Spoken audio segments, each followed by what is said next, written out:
Je, wajua kama sehemu za siri za mwanamke ni safi kuliko kinywa chako? Yes, sehemu za siri za mwanamke ni safi kuliko kinywa chako chenye unaswaki mara 3 usiku. Sehemu za siri za mwanamke jinsi zilivyoumbwa, ndio kiungo cha kwanza chenye kiko na uwezo wa kujisafisha bila intervention extérieure. Na usi chenye watu kinatumaga wanawaza kama sehemu za siri za mwanamke ni chafu kutokana na harufu yenye inaweza kuwa pale wakati inakuwa imeharibishwa na vitu vya nje. Sehemu za siri za mwanamke zinakuwaga ziko na harufu yake original. Yenye siwezi sema kama ni harufu sawasawa na ya kikwapa au sawasawa na ingine kitu. Inakuwaga tu ni harufu yenye iko pale, yenye haiko nocif. Ni harufu yenye haiko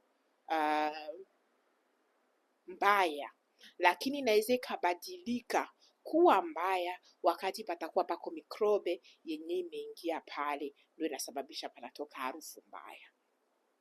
So kama hakuna mikrobe yenye iko pale, mwanamke unapaswa kufanza amani na mwili wako. Make peace with your body, and special peace na ile harufu ya sehemu za siri. Sehemu za siri zikiwa na harufu yenye inanuka kama vile shombo ya samaki, ndo pale kwenye mwanamke unapaswa kujiengete. Na ile harufu yenye kwa kama ya shombo ya samaki inakuja jili ya nini?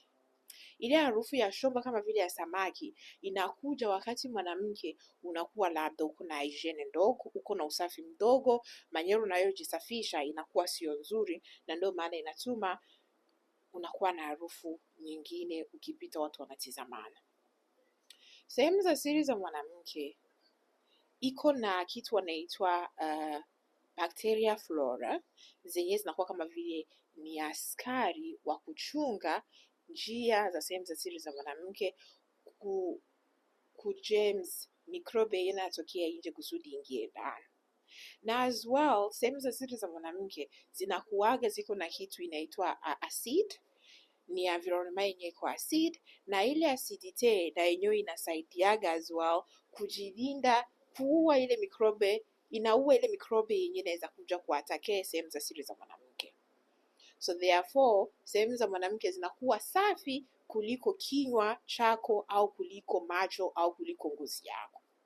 So sehemu za siri za mwanamke zinaleta harufu mbaya au ingine harufu hiyo yenyewe nimesema ya shombo ya samaki, wakati wewe mwanamke utakuwa labda unakoshaga sehemu zako za siri na sabuni ya makali, au utakuwa unakoshaga sehemu zako za siri na mikono au unaingiza mikono ndani ya sehemu zako za siri. Wakati wewe mwanamke utaweka mikono yako ndani ya sehemu zako za siri, unakuwa unatoa mikrobe ya nje unaingiza ndani ya sehemu zako za siri, na ndio maana unafika unapata zingine infection. Nimeleta hii topic kwa sababu watu wengi tukikutana anakuaga, nisaidie dawa, infection zinataka kunimaliza. Nisaidie dawa, infection zinataka kunimaliza. So infection zinataka kumaliza kwa sababu labda unafanya usafi wa sehemu zako za siri vibaya. Leo nimetaka tuzungumzie hili kusudi kesho ama kesho kutwa wakina mama wasiongeze tena kuniambia tukikutana nipatie dawa. So sehemu za siri wanakuwaga wanaziklini namna gani? Jinsi mwanadamu aliumbwa, kungozi yako umejaa mikrobe, but inakuwa ni mikrobe mizuri, inaitwa bacteria flora. Hiyo bacteria flora inakuwa ni mikrobe yenye kwa mwili wa mwanadamu, inakuwa na kuprotege contre mikrobe nuisible ya kutokea kwa nje. And then inabidi uwe unakosha ngozi yako, inabidi uwe unajisafisha kila mara na maji na sabuni zenye hazina makali. So turudie huku kusehemu za siri. So telemage si mikono ya mwanadamu iko na mikrobe yenye hauwezi ukaona na macho, lakini wakiangalia microscope utaona gisi wewe wote umejaa mikrobe. Lakini usiona hofu kwa sababu ile mikrobe yote inakuwa iko salama kama ingali tu kwa nje. Lakini sasa pale wewe mwanamama utaenda kujitawaza, lakini unaenda kujitawaza na mikono yenye labda kuna kucha ndefu, and then haukuikosha ukakosha humu ndani katikati ya makucha, au haukukosha mikono na sabuni au na maji masafi, huku nje umekutaniwa naturellement kuna microbe. So wakati utajitawaza wewe mwanamama kwa kuingiza vidole ndani ya sehemu zako za siri eti uko unajisafisha, unakuwa umeingiza ile microbe yenye ulitoa huku nje, unaingiza kule sehemu za siri. Ile microbe yenye iko kwa makucha yako, yenye iko kwa ngozi yako, na yenye iko huku nje ya ngozi na huku ndani ya ngozi. Ndio gisi unakuwa umebeba microbe ya kutoka nje unaibeba kule. So telma gisi ile microbe ya nje hapa haipashi kuwa kule sehemu za siri, na ndio mwanzo wa wewe kupata zile infection. Lakini ukitumia tekniki yenye nitakueleza leo itakusevea maisha. So wewe mwanamama unapaswa kujitawaza namna gani? Wakati unaenda wewe mwanamama chooni, hakikisha unabeba maji ya kawaida masafi yenye kutoka kubomba, hapana maji ya moto. Peleka maji ya kawaida yenye unatoa kubomba ya kawaida. Unapeleka chooni maji ya kutosha. Kama unaenda kufanya number 1, manake haja ndogo, hakikisha wewe mwanamama unajitawaza kwa kuanzia sehemu ya mkojo mpaka kule kuuke wako. Juu unaenda chini. Usifiki kule kuna number 2. Number 2 ni kule kwenye utapitisha haja kubwa.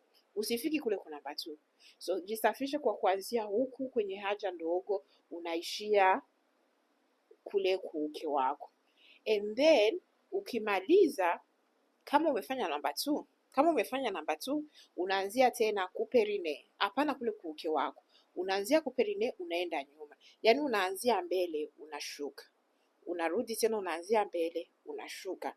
But uwe makini ule uchafu wa kule nyuma usiulete huku mbele. Ndio maana inafaa unaanza kwanza na sehemu za mbele, kisha ukimaliza sehemu za mbele ndio unaenda sehemu za nyuma. And then ukimaliza unachukua tissue. Hii mnaitwa papier de toilette. Papier de toilette kazi yake ni kukausha. Kazi ya papier de toilette ni kukausha. Kukausha aje?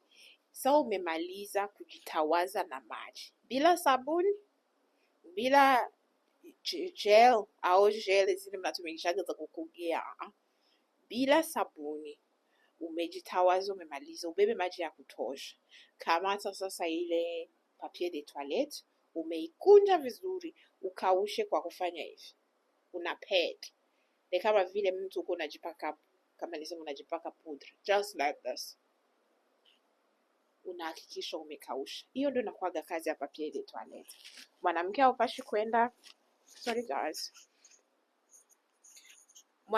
haupashi kwenda kutoilette bila maji unabeba tu papier de toilette. Hapana. Juu unaenda kukojoa, ule mkojo wako unatoa ni microbe yenye ilikuwa filtre mwili inatoka kwa nje.